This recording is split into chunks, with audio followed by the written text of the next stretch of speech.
कल्पना कीजिए कि एक व्यक्ति अपने जीवन भर धन कमाने में लगा रहा। उसने बड़े घर बनाए, जमीनें खरीदी, बैंक खातों में करोड़ों रुपए जमा किए। लेकिन जब उसकी अंतिम घड़ी आई और उसने अपनी आंखें बंद की, तब उसके साथ न उसका घर गया, न उसका धन और न ही उसकी प्रतिष्ठा।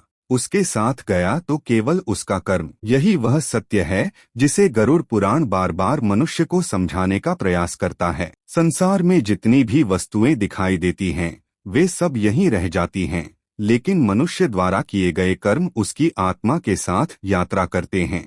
इन्हीं कर्मों में सबसे शक्तिशाली माने गए हैं दान और सेवा। गरुड़ पुराण कहता है कि जब मनुष्य किसी जरूरतमंद की सहायता करता है, भूखे को भोजन देता है, प्यासे को पानी पिलाता है, असहाय का सहारा बनता है या बिना किसी स्वार्थ के किसी की सेवा करता है, तब वह केवल एक अच्छा काम नहीं कर रहा होता, बल्कि वह अपनी आत्मा के लिए ऐसा प्रकाश संचित कर रहा होता है जो मृत्यु के बाद भी उसका मार्ग रोशन करता है। यही कारण है कि प्राचीन ऋषियों ने दान और सेवा को धर्म का आधार कहा। आज के समय में बहुत से लोग दान को केवल पैसे देने तक सीमित समझते हैं, लेकिन शास्त्र बताते हैं कि दान केवल धन का नहीं होता। समय का दान, ज्ञान का दान, श्रम का दान और प्रेम का दान भी उतना ही महत्वपूर्ण है। किसी दुखी व्यक्ति को सांत्वना देना, किसी वृद्ध की सहायता करना, किसी अनाथ बच्चे की शिक्षा का प्रबंध करना या किसी बीमार व्यक्ति की सेवा करना भी महान दान है। संसार में ऐसे अनगिनत लोग हुए जिन्होंने अपने जीवन को सेवा के लिए समर्पित किया और उनके कर्मों की शक्ति ने उन्हें अमर बना दिया। लेकिन प्रश्न यह है कि दान और सेवा में ऐसी कौन सी शक्ति है जो मनुष्य के भाग्य को बदल देती है? क्या वास्तव में एक छोटा सा दान भी भविष्य के कर्मों को प्रभावित कर सकता है? क्या सेवा करने वाला व्यक्ति ईश्वर के अधिक निकट पहुंच जाता है? और क्या मृत्यु के बाद भी दान का प्रभाव बना रहता है? इन प्रश्नों का उत्तर जानने के लिए हमें उन शिक्षाओं की ओर जाना होगा जो हजारों वर्षों से मानवता का मार्गदर्शन करती आई हैं। गरुड़ पुराण में एक प्रसंग आता है जिसमें भगवान विष्णु गरुड़ जी को बताते हैं कि मनुष्य जब इस संसार में जन्म लेता है तो वह अपने साथ पूर्व जन्मों के कर्मों का लेखा लेकर आता है। कोई व्यक्ति सुखी परिवार में जन्म लेता है, कोई गरीबी में, कोई स्वस्थ शरीर पाता है तो कोई जन्म से ही कठिनाइयों का सामना करता है।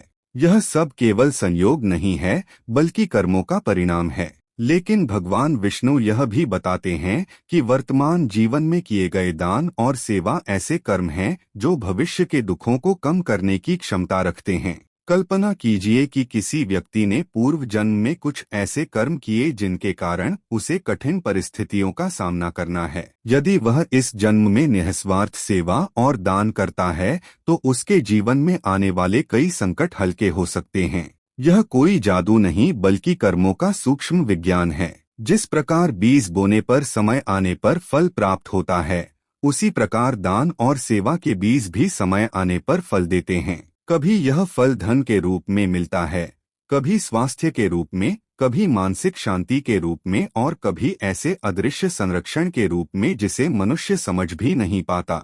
कई बार जीवन में ऐसी घटनाएं होती हैं जब कोई बड़ा संकट टल जाता है और व्यक्ति सोचता है कि वह बच कैसे गया। शास्त्र कहते हैं कि अनेक बार यह सुरक्षा पूर्व में किए गए पुण्य कर्मों का परिणाम होती है। एक गांव में एक वृद्ध व्यक्ति रहता था। वह स्वयं बहुत अमीर नहीं था, लेकिन उसकी आदत थी कि प्रतिदिन अपने भोजन का एक हिस्सा किसी भूखे व्यक्ति को अवश्य देता था। गांव के लोग उसका मजाक उड़ाते और कहते कि जब खुद के पास अधिक नहीं है तो दूसरों को क्यों खिलाते हो। वृद्ध मुस्कुरा देता और कहता कि यह भोजन मेरा नहीं, ईश्वर का है। वर्षों तक उसने यही किया।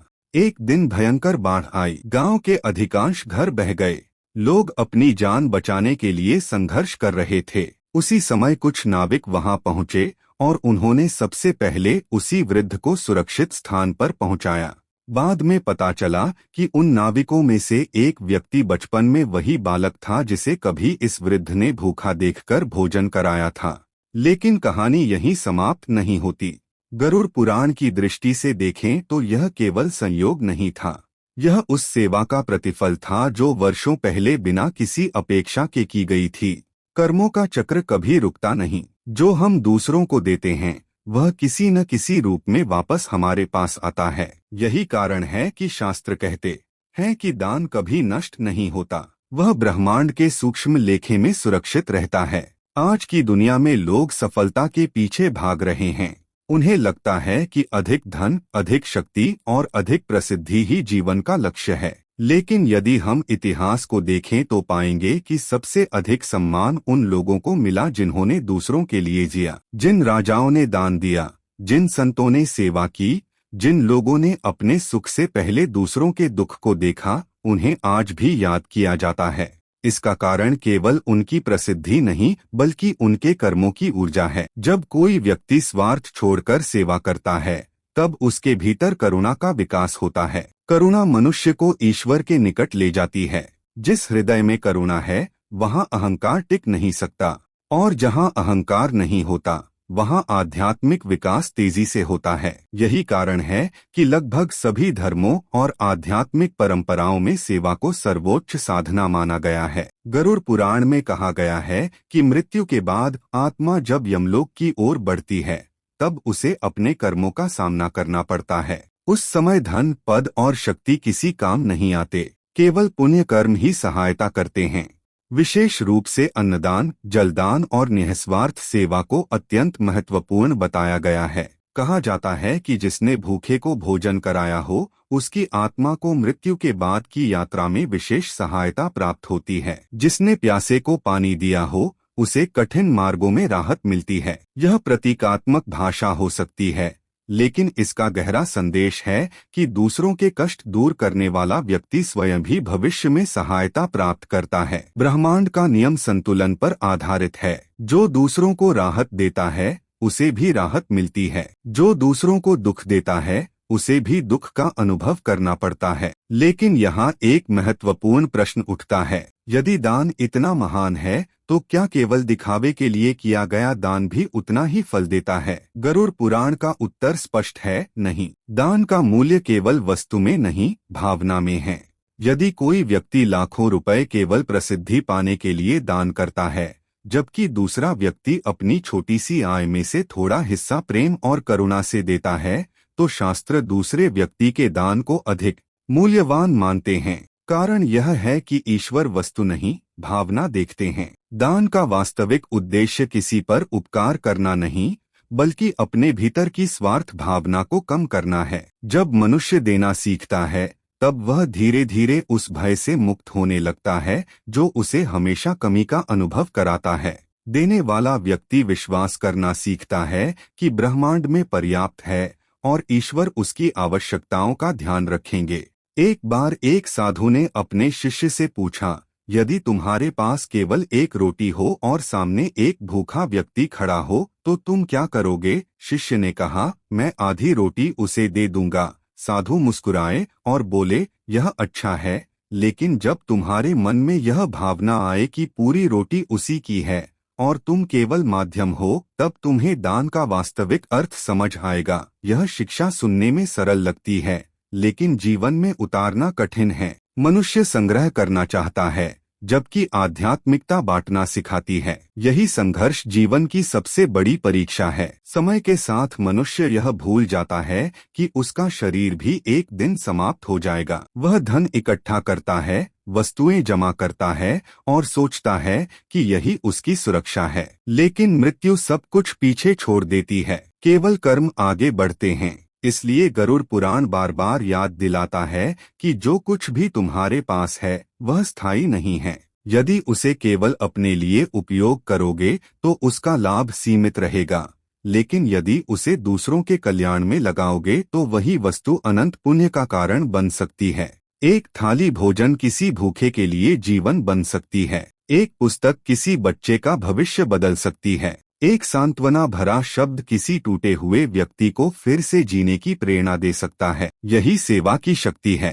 यह केवल दूसरे का जीवन नहीं बदलती, यह सेवा करने वाले की आत्मा को भी बदल देती है। और शायद यही कारण है कि इतिहास में जिन लोगों ने सबसे अधिक दिया वे भीतर से सबसे अधिक समृद्ध बने। उनके पास केवल धन नहीं था, उनके पास शांति थी। उनके पास केवल प्रतिष्ठा नहीं थी, उनके पास संतोष था। और संतोष वह संपत्ति है जिसे कोई चुरा नहीं सकता। जैसे जैसे हम इस रहस्य को समझते हैं, एक नया प्रश्न जन्म लेता है। क्या सेवा और दान वास्तव में मनुष्य के भाग्य को बदल सकते हैं?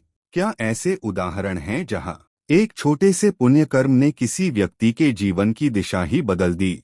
और क्या गरुड़ पुराण में ऐसे रहस्य छिपे हैं जो बताते हैं कि कौन सा दान सबसे अधिक फलदायी माना गया है? इन प्रश्नों के उत्तर के साथ हमारी यात्रा अगले भाग में और भी गहराई में प्रवेश करेगी, जहां हम जानेंगे कि दान केवल एक कर्म नहीं, बल्कि भाग्य को रूपांतरित करने वाली एक अद्भुत आध्यात्मिक शक्ति है। रात का समय था। एक वृद्ध ब्राह्मण नदी के किनारे बैठा आकाश की ओर देख रहा था। उसके पास न धन था, न कोई बड़ा घर, न कोई विशेष प्रतिष्ठा, फिर भी उसके चेहरे पर एक ऐसी शांति थी जो बड़े बड़े राजाओं के पास भी नहीं थी। उसी समय एक धनी व्यापारी वहां से गुजरा। उसने उस ब्राह्मण को देखा और आश्चर्य से पूछा, आपके पास कुछ भी नहीं है, फिर भी आप इतने शांत कैसे हैं? वृद्ध मुस्कुराया और बोला, क्योंकि मैंने वह संपत्ति जमा की है जिसे मृत्यु भी नहीं छीन सकती। व्यापारी ने पूछा, वह कौन सी संपत्ति है? वृद्ध ने उत्तर दिया, दान और सेवा से कमाया गया पुण्य। व्यापारी हंस पड़ा। उसे लगा कि यह केवल एक धार्मिक बात है, लेकिन वह नहीं जानता था कि जीवन जल्द ही उसे ऐसा अनुभव देने वाला है जो उसकी सोच को पूरी तरह बदल देगा। यही वह बिंदु है जहां गरुड़ पुराण मनुष्य को एक ऐसे सत्य से परिचित कराता है जिसे अधिकांश लोग जीवन भर समझ नहीं पाते। संसार में जो दिखाई देता है वह सब अस्थायी है, जो दिखाई नहीं देता वही सबसे अधिक शक्तिशाली है। धन दिखाई देता है लेकिन पुण्य नहीं। महल दिखाई देते हैं लेकिन कर्मों का प्रभाव नहीं। शरीर दिखाई देता है लेकिन आत्मा नहीं। फिर भी अंत में वही अदृश्य तत्व मनुष्य के भाग्य का निर्णय करते हैं। भगवान विष्णु गरुड़ जी को बताते हैं कि प्रत्येक मनुष्य अपने जीवन में 3 प्रकार के कर्मों का परिणाम भोगता है। पहला, वे कर्म जो उसने पूर्व जन्मों में किए और जिनका फल इस जन्म में मिल रहा है। दूसरा, वे कर्म जो वह वर्तमान में कर रहा है और जिनका फल भविष्य में मिलेगा। तीसरा, वे कर्म जो उसके जीवन की दिशा को तुरंत प्रभावित करते हैं। दान और सेवा इन्हीं तीसरे प्रकार के कर्मों में आते हैं। जब कोई व्यक्ति निस्वार्थ भाव से किसी की सहायता करता है, तब वह केवल भविष्य के लिए पुण्य नहीं जोड़ता बल्कि वर्तमान जीवन में भी सकारात्मक परिवर्तन उत्पन्न करता है। इसका कारण यह है कि दान और सेवा मनुष्य के भीतर की ऊर्जा को बदल देते हैं। स्वार्थ मन को संकीर्ण बनाता है, जबकि सेवा उसे विस्तृत करती है। जो व्यक्ति केवल अपने बारे में सोचता है, उसका संसार छोटा होता जाता है, लेकिन जो दूसरों के सुख दुख को महसूस करता है, उसका हृदय विशाल हो जाता है। और शास्त्र कहते हैं कि विशाल हृदय में ईश्वर का निवास होता है। गरुड़ पुराण में एक कथा का वर्णन मिलता है। एक नगर में 2 व्यक्ति रहते थे। पहला अत्यंत धनी था, उसके पास असीम संपत्ति थी, लेकिन वह कंजूस था। वह किसी की सहायता नहीं करता था। उसे हमेशा डर लगा रहता था कि कहीं उसका धन कम न हो जाए। दूसरा व्यक्ति गरीब था, लेकिन उसके भीतर करुणा थी। वह प्रतिदिन अपने भोजन का थोड़ा हिस्सा किसी भूखे को दे देता था। वर्षों तक दोनों ने अपना अपना जीवन जिया। फिर एक दिन दोनों की मृत्यु हो गई। जब उनकी आत्माएं यमलोक पहुंची, तब चित्रगुप्त ने उनके कर्मों का लेखा प्रस्तुत किया। धनी व्यक्ति ने सोचा कि उसके पास इतना धन था, अवश्य ही उसे सम्मान मिलेगा। लेकिन जब उसके जीवन का लेखा खोला गया तो पाया गया कि उसने अपनी संपत्ति का उपयोग केवल स्वयं के लिए किया। उसने किसी पीड़ित की सहायता नहीं की, किसी भूखे को भोजन नहीं दिया, किसी दुखी को सांत्वना नहीं दी। दूसरी ओर गरीब व्यक्ति के खाते में धन नहीं था, लेकिन करुणा थी। उसके छोटे छोटे दान और सेवाएं ऐसे चमक रहे थे जैसे अंधकार में दीपक। उस समय स्पष्ट हुआ कि ईश्वर के न्याय में धन की मात्रा नहीं, भावना और कर्म का मूल्य होता है। यह कथा केवल मृत्यु के बाद की नहीं है, इसका संदेश जीवन के लिए भी उतना ही महत्वपूर्ण है। आज भी हम देखते हैं कि कुछ लोग अत्यधिक संसाधनों के बावजूद भीतर से बेचैन रहते हैं, जबकि कुछ लोग सीमित साधनों के साथ भी संतुष्ट रहते हैं। इसका कारण बाहरी परिस्थितियां नहीं बल्कि आंतरिक स्थिति है। दान और सेवा मनुष्य को उस आंतरिक संतोष की ओर ले जाते हैं जिसे कोई भौतिक वस्तु नहीं दे सकती। जब कोई व्यक्ति किसी के चेहरे पर मुस्कान लाने का कारण बनता है, तब उसके भीतर एक ऐसी खुशी उत्पन्न होती है जो किसी वस्तु को खरीदकर प्राप्त नहीं की जा सकती। यही खुशी धीरे धीरे आध्यात्मिक शक्ति में बदल जाती है। यह कथा केवल मृत्यु के बाद की नहीं है, इसका संदेश जीवन के लिए भी उतना ही महत्वपूर्ण है। आज भी हम देखते हैं कि कुछ लोग अत्यधिक संसाधनों के बावजूद भीतर से बेचैन रहते हैं, जबकि कुछ लोग सीमित साधनों के साथ भी संतुष्ट रहते हैं। इसका कारण बाहरी परिस्थितियां नहीं बल्कि आंतरिक स्थिति है। दान और सेवा मनुष्य को उस आंतरिक संतोष की ओर ले जाते हैं जिसे कोई भौतिक वस्तु नहीं दे सकती। जब कोई व्यक्ति किसी के चेहरे पर मुस्कान लाने का कारण बनता है, तब उसके भीतर एक ऐसी खुशी उत्पन्न होती है जो किसी वस्तु को खरीदकर प्राप्त नहीं की जा सकती। यही खुशी धीरे धीरे आध्यात्मिक शक्ति में बदल जाती है। लेकिन गरुड़ पुराण केवल संतोष की बात नहीं करता, वह यह भी बताता है कि दान भाग्य परिवर्तन का माध्यम बन सकता है। इसका अर्थ यह नहीं कि दान करने से तुरंत चमत्कार हो जाएगा। इसका अर्थ यह है कि दान और सेवा ऐसे कर्म हैं जो जीवन में सकारात्मक संभावनाओं के द्वार खोलते हैं। कल्पना कीजिए कि दो व्यक्ति समान परिस्थितियों में हैं, दोनों कठिनाइयों का सामना कर रहे हैं। एक व्यक्ति केवल शिकायत करता है, जबकि दूसरा व्यक्ति अपनी कठिनाइयों के बावजूद दूसरों की सहायता करता है। समय के साथ दूसरा व्यक्ति ऐसे लोगों, अवसरों और परिस्थितियों से जुड़ने लगता है जो उसके जीवन को बेहतर दिशा देते हैं। बाहर से देखने पर यह संयोग लगता है, लेकिन शास्त्र इसे कर्म का प्रभाव कहते हैं। एक बार एक युवक अपने जीवन से अत्यंत निराश था। उसका व्यवसाय बार बार असफल हो रहा था, परिवार में तनाव था, आर्थिक स्थिति खराब होती जा रही थी। वह एक संत के पास गया और बोला, मैंने बहुत प्रयास किए लेकिन सफलता नहीं मिल रही, मेरा भाग्य इतना खराब क्यों है? संत ने उससे पूछा, क्या तुम कभी किसी जरूरतमंद की सहायता करते हो? युवक ने कहा, मेरे पास खुद कुछ नहीं है, मैं दूसरों की क्या सहायता करूं? संत मुस्कुराए और बोले, दान केवल धन से नहीं होता, अपना समय दो, अपनी मेहनत दो, अपने शब्दों से किसी को आशा दो। युवक ने उनकी बात मान ली। उसने सप्ताह में कुछ घंटे अनाथ बच्चों को पढ़ाना शुरू किया। धीरे धीरे उसके भीतर का तनाव कम होने लगा, उसका आत्मविश्वास लौटा। कुछ महीनों बाद उसे एक ऐसा अवसर मिला जिसने उसके जीवन की दिशा बदल दी। क्या यह केवल संयोग था? शायद नहीं। जब मनुष्य सेवा करता है तब उसका मन शुद्ध होता है। शुद्ध मन बेहतर निर्णय लेता है, बेहतर निर्णय बेहतर परिणाम लाते हैं। यही कर्म का सूक्ष्म विज्ञान है। गरुड़ पुराण में अन्नदान को विशेष महत्व दिया गया है। कहा गया है कि भूखे को भोजन देना सबसे महान दानों में से एक है, क्योंकि भोजन जीवन का आधार है। जब कोई भूखा होता है तब उसका मन, शरीर और आत्मा तीनों पीड़ा में होते हैं। ऐसे समय दिया गया भोजन केवल शरीर को ऊर्जा नहीं देता बल्कि आशा भी देता है। यही कारण है कि प्राचीन भारत में अन्न क्षेत्रों की परंपरा थी, जहाँ कोई भी भूखा व्यक्ति भोजन प्राप्त कर सकता था। शास्त्र कहते हैं कि जिसने किसी भूखे को तृप्त किया, उसने स्वयं ईश्वर को तृप्त किया।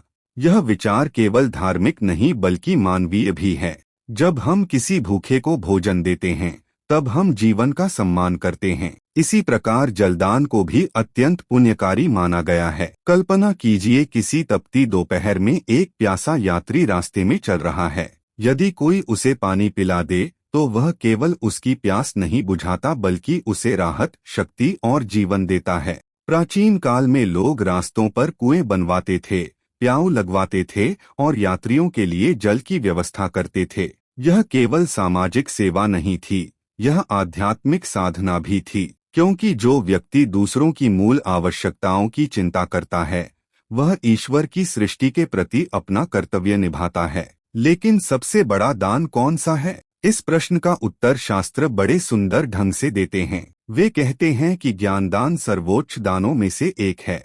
भोजन एक दिन की भूख मिटा सकता है, धन कुछ समय तक सहायता कर सकता है, लेकिन ज्ञान जीवन बदल सकता है।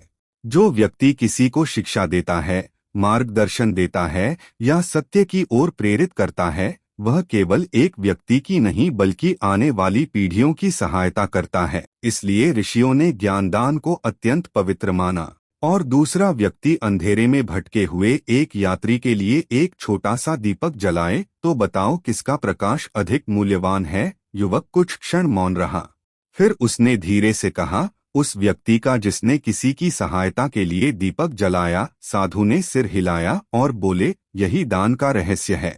ईश्वर वस्तु नहीं, भावना देखते हैं। गरुड़ पुराण में दान को केवल एक धार्मिक कर्म नहीं बल्कि आत्मा के विकास का साधन बताया गया है।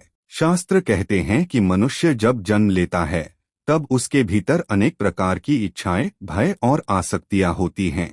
वह संग्रह करना चाहता है, सुरक्षित रहना चाहता है, दूसरों से आगे निकलना चाहता है, लेकिन यही प्रवृत्तियां धीरे धीरे उसे बंधन में भी डाल देती हैं। दान इन बंधनों को काटने का माध्यम है। जब कोई व्यक्ति अपनी प्रिय वस्तु, अपना समय, अपनी मेहनत या अपना धन किसी और के कल्याण के लिए देता है, तब वह अपने भीतर की आसक्ति को कमजोर करता है। यही कारण है कि दान को केवल पुण्य अर्जित करने का साधन नहीं बल्कि आत्मशुद्धि का मार्ग भी कहा गया है। गरुड़ पुराण में अनेक प्रकार के दानों का वर्णन मिलता है। इनमें अन्नदान, जलदान, वस्त्रदान, गौदान, भूमिदान, विद्यादान और अभयदान विशेष रूप से उल्लेखित हैं। प्रत्येक दान का अपना महत्व है और प्रत्येक का प्रभाव अलग अलग बताया गया है, लेकिन इन सभी के पीछे एक ही मूल भावना है, दूसरों के जीवन में राहत, आशा और सुख पहुंचाना। अन्नदान को सबसे श्रेष्ठ दानों में से एक माना गया है। कारण स्पष्ट है, भोजन जीवन का आधार है। जब कोई व्यक्ति भूखा होता है तब उसके लिए संसार की सबसे बड़ी आवश्यकता भोजन ही होती है। गरुड़ पुराण कहता है कि जो व्यक्ति भूखे को भोजन देता है वह केवल शरीर को नहीं बल्कि आत्मा को भी संतोष देता है। कल्पना कीजिए एक ऐसा व्यक्ति जो कई दिनों से भूखा है, उसकी आंखों में निराशा है, शरीर में कमजोरी है और मन में पीड़ा। यदि उस समय कोई उसे प्रेम से भोजन दे दे तो वह केवल पेट नहीं भरता बल्कि उसकी आशा को भी जीवित रखता है। यही कारण है कि अन्नदान को जीवनदान के समान माना गया है। प्राचीन भारत में अनेक राजा और संत अन्न क्षेत्र चलाते थे। यात्रियों, गरीबों और जरूरतमंदों को बिना किसी भेदभाव के भोजन दिया जाता था। यह परंपरा केवल सामाजिक व्यवस्था नहीं थी बल्कि एक आध्यात्मिक दृष्टिकोण पर। लेकिन यहाँ एक अत्यंत महत्वपूर्ण बात समझने योग्य है। शास्त्र केवल यह नहीं बताते कि कौन सा दान करना चाहिए, वे यह भी बताते हैं कि दान कैसे करना चाहिए। यदि दान के पीछे अहंकार हो, यदि उसका उद्देश्य प्रसिद्धि हो, यदि मन में यह भावना हो कि मैं बड़ा हूँ और सामने वाला छोटा, तो दान का आध्यात्मिक मूल्य कम हो जाता है। गरुड़ पुराण कहता है कि सच्चा दान वही है जिसमें दाता स्वयं को केवल माध्यम माने। जिस क्षण अहंकार प्रवेश करता है उसी क्षण दान की पवित्रता कम होने लगती है। एक नगर में एक अत्यंत धनी व्यक्ति रहता था। वह बड़े बड़े दान करता था, लेकिन हर जगह उसका नाम लिखा होता था। हर सहायता के बदले वह सम्मान चाहता था। लोग उसकी प्रशंसा करते थे, लेकिन उसके भीतर शांति नहीं थी। उसी नगर में एक वृद्ध महिला रहती थी जो बहुत गरीब थी। वह प्रतिदिन अपने भोजन का एक छोटा हिस्सा पक्षियों के लिए रख देती थी और कभी कभी किसी भूखे बच्चे को खिला देती थी। कोई उसका नाम नहीं जानता था, कोई उसकी प्रशंसा नहीं करता था, लेकिन जब उसकी मृत्यु हुई तो लोगों ने देखा कि उसके चेहरे पर एक अद्भुत शांति थी। यह कहानी हमें बताती है कि दान का वास्तविक मूल्य बाहरी मात्रा में नहीं, आंतरिक भावना में है। समय के साथ युवक जो साधु से प्रश्न पूछने आया था, दान के इन रहस्यों को समझने लगा। उसने देखा कि संसार में अधिकांश लोग देने से डरते हैं। उन्हें लगता है कि यदि वे देंगे तो उनके पास कम हो जाएगा, लेकिन वास्तविकता इसके विपरीत है। देने वाला व्यक्ति भीतर से समृद्ध होता जाता है, उसका हृदय विस्तृत होता है, उसका भय कम होता है, उसका विश्वास बढ़ता है। वह समझने लगता है कि जीवन केवल प्राप्त करने के लिए नहीं बल्कि बांटने के लिए भी है। गरुड़ पुराण में यह भी कहा गया है कि दान का समय और परिस्थिति भी महत्वपूर्ण होते हैं। जब किसी को वास्तव में आवश्यकता हो और उस समय सहायता दी जाए तो उसका पुण्य अनेक गुना बढ़ जाता है। भूखे को भोजन तभी मूल्यवान है जब वह भूखा हो। प्यासे को पानी तभी उपयोगी है जब वह प्यासा हो। संकट में फंसे व्यक्ति की सहायता तभी सार्थक है जब वह संकट में हो। इसलिए दान केवल वस्तु देने का नाम नहीं है, यह संवेदनशीलता का नाम है। यह दूसरों की पीड़ा को पहचानने और समय पर सहायता करने की क्षमता है। और फिर एक दिन साधु ने युवक से कहा, तुमने दान के प्रकारों को समझ लिया, लेकिन अभी एक अंतिम रहस्य बाकी है। युवक ने उत्सुकता से पूछा, वह कौन सा रहस्य है? साधु बोले, सबसे बड़ा दान वह है जिसमें तुम अपना स्वार्थ छोड़ देते हो, क्योंकि संसार में सबसे कठिन त्याग धन का नहीं, अहंकार का है। जब तुम किसी की सेवा इस भावना से करोगे कि उसके भीतर भी वही ईश्वर है जो तुम्हारे भीतर है, तब तुम्हारा हर कर्म पूजा बन जाएगा। युवक देर तक मौन बैठा रहा। उसे महसूस हुआ कि दान केवल जरूरतमंद की सहायता नहीं, बल्कि स्वयं को बदलने की प्रक्रिया है। यह मनुष्य को संग्रह से त्याग की ओर, स्वार्थ से करुणा की ओर और सीमित चेतना से व्यापक चेतना की ओर ले जाता है। और शायद यही कारण है कि शास्त्रों ने दान को धर्म का स्तंभ कहा है। लेकिन कहानी अभी समाप्त नहीं हुई है। दान की महिमा समझ लेने के बाद भी एक प्रश्न शेष है। यदि दान इतना शक्तिशाली है, तो फिर कई दानी लोगों के जीवन में कठिनाइयां क्यों आती हैं? क्या हर पुण्य कर्म का फल तुरंत मिलता है? और मृत्यु के बाद दान और सेवा आत्मा की यात्रा को किस प्रकार प्रभावित करते हैं? इन रहस्यमयी प्रश्नों के उत्तर हमारी यात्रा के अगले चरण में मिलेंगे। रात्रि का गहरा अंधकार चारों ओर फैल चुका था।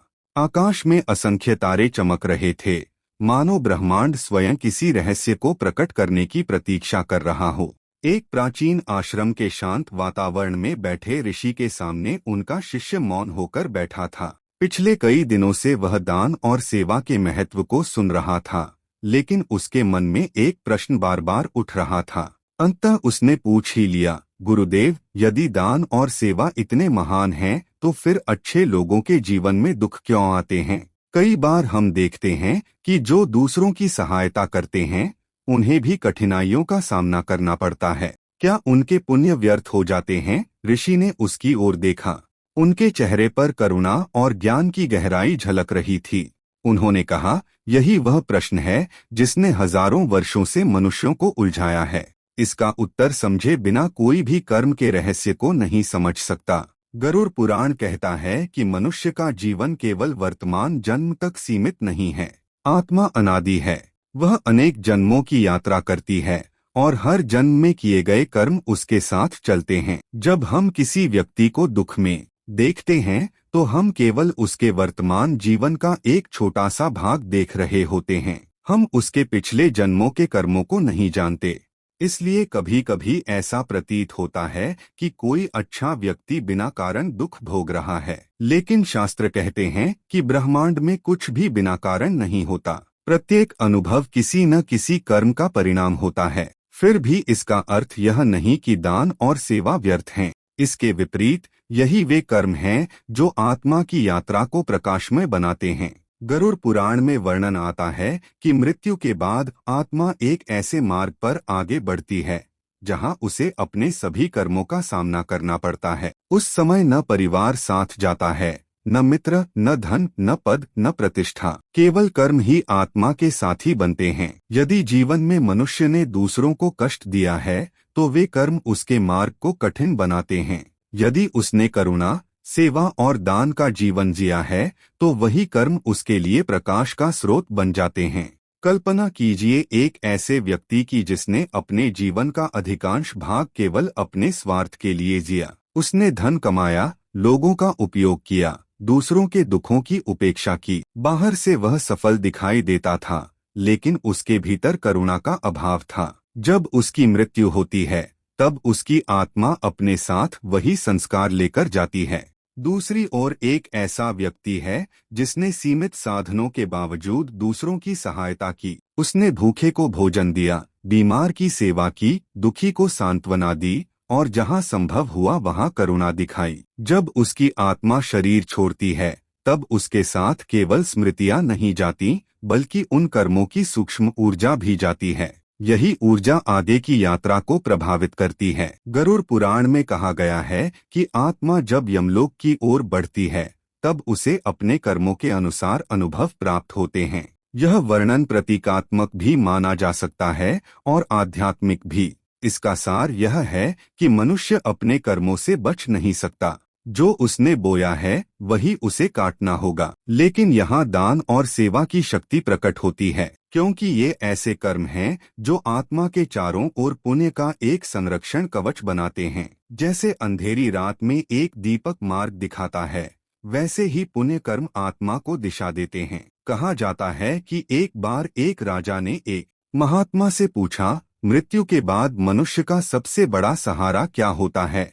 महात्मा ने उत्तर दिया, वह रोटी जो तुमने भूखे को खिलाई, वह पानी जो तुमने प्यासे को पिलाया, वह आंसू जो तुमने किसी के चेहरे से पोंछे, और वह समय जो तुमने किसी दुखी व्यक्ति के लिए निकाला, यही तुम्हारे वास्तविक साथी हैं। राजा को यह उत्तर साधारण लगा, लेकिन महात्मा ने आगे कहा, महल, खजाने और सेना यहीं रह जाते हैं, केवल करुणा ही सीमा पार करती है। यह विचार केवल मृत्यु के बाद की यात्रा के लिए नहीं है, जीवन में भी यही नियम लागू होता है। जब कोई व्यक्ति सेवा करता है तब उसके भीतर ऐसी मानसिक और आध्यात्मिक शक्ति विकसित होती है जो कठिन समय में उसे टूटने नहीं देती। यही कारण है कि कई सेवाभावी लोग विपरीत परिस्थितियों में भी आश्चर्यजनक धैर्य दिखाते हैं। उनके पास केवल बाहरी संसाधन नहीं होते, बल्कि भीतर का संतुलन भी होता है। यह संतुलन दान और सेवा से उत्पन्न होता है।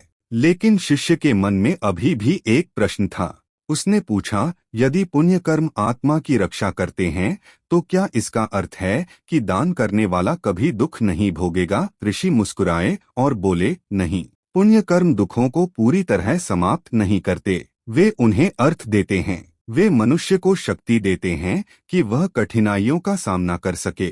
कभी कभी वे बड़े संकटों को छोटा कर देते हैं, कभी वे उचित समय पर सहायता भेज देते हैं, और कभी वे आत्मा को इतना मजबूत बना देते हैं कि वह दुख के बीच भी शांति बनाए रखती है। यह उत्तर सुनकर शिष्य गहरी सोच में डूब गया। उसे समझ आने लगा कि दान का उद्देश्य केवल फल प्राप्त करना नहीं है। यदि कोई व्यक्ति केवल पुण्य कमाने के लिए दान करता है तो वह अभी भी स्वार्थ के स्तर पर ही है।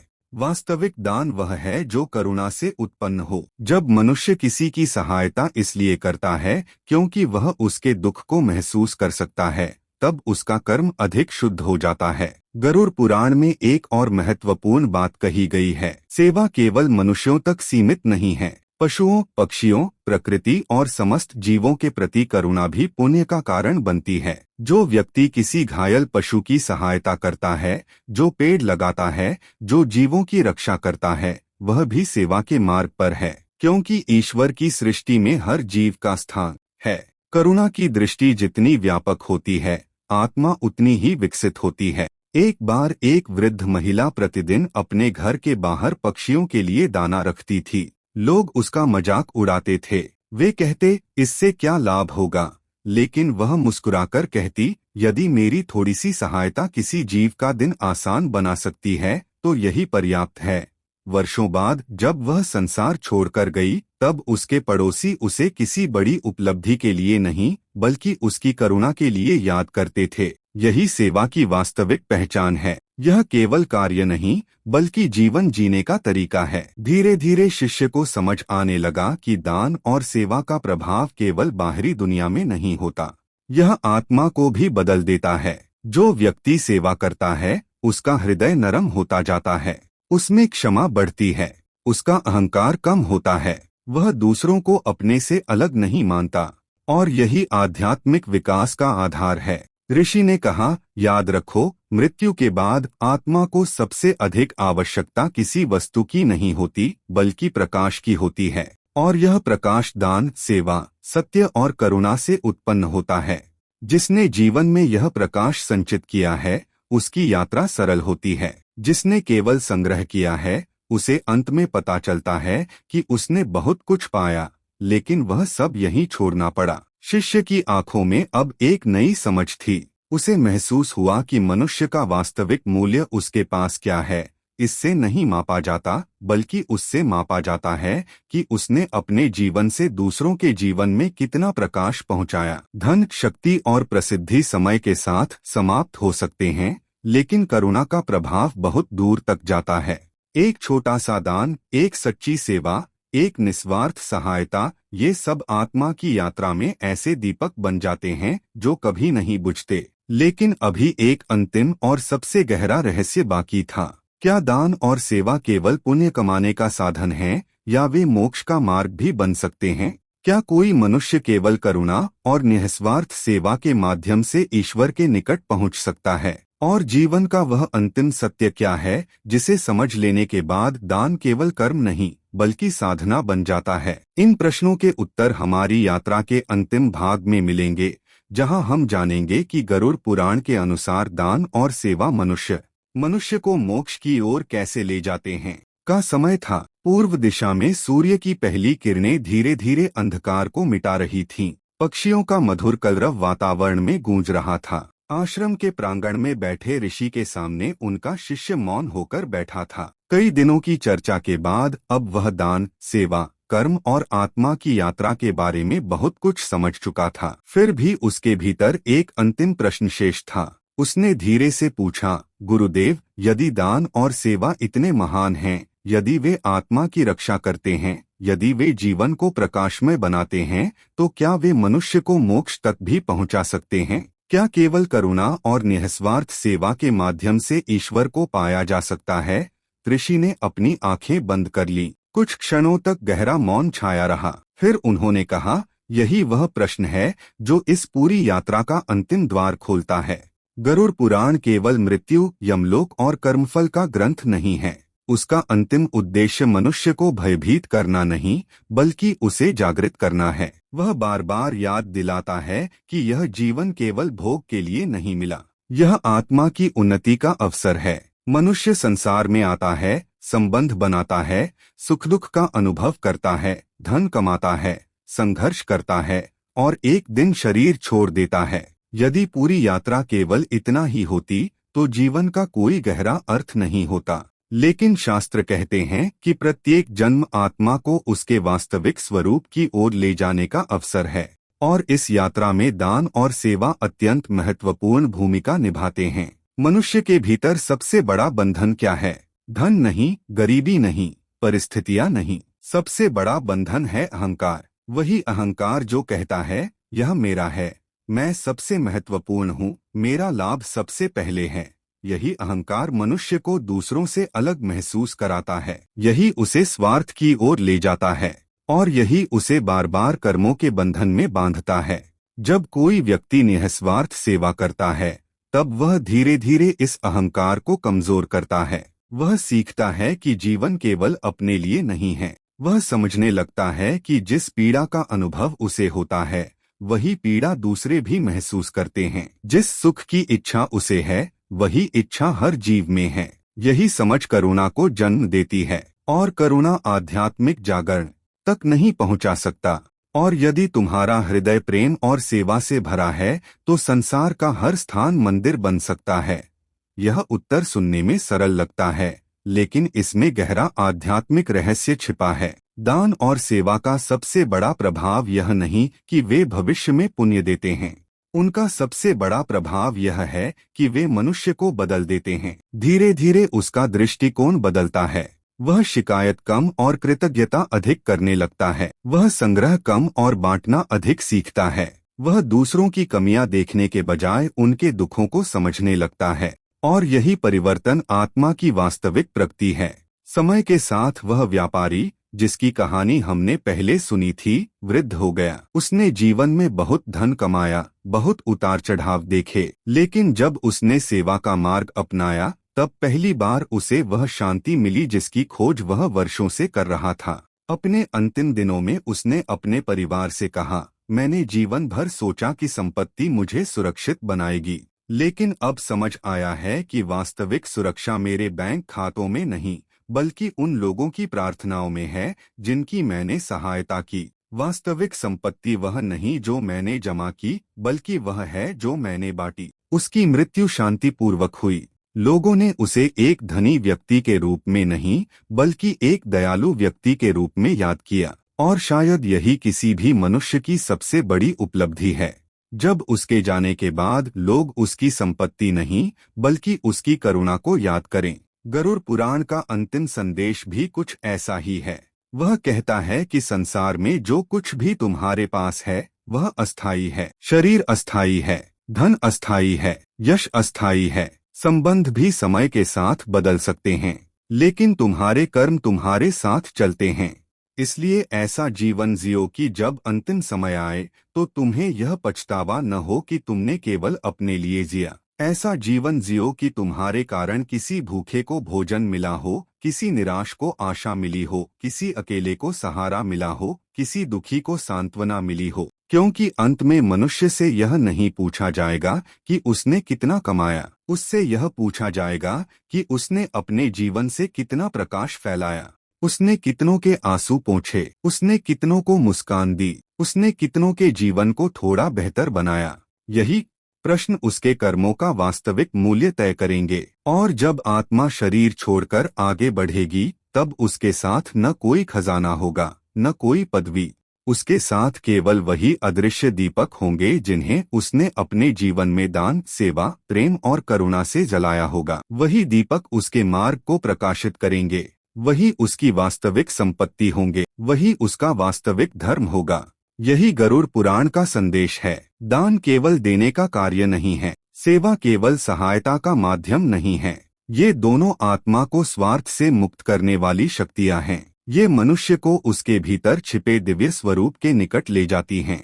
और जब मनुष्य वास्तव में समझ लेता है कि देना ही प्राप्त करना है, सेवा ही पूजा है और करुणा ही ईश्वर का मार्ग है, तब उसके जीवन की दिशा बदल जाती है। तब दान पुण्य कमाने का साधन नहीं रहता, सेवा प्रशंसा पाने का माध्यम नहीं रहती। तब वे जीवन का स्वभाव बन जाते हैं और उसी क्षण से आत्मा की वास्तविक मुक्ति की यात्रा आरंभ होती है।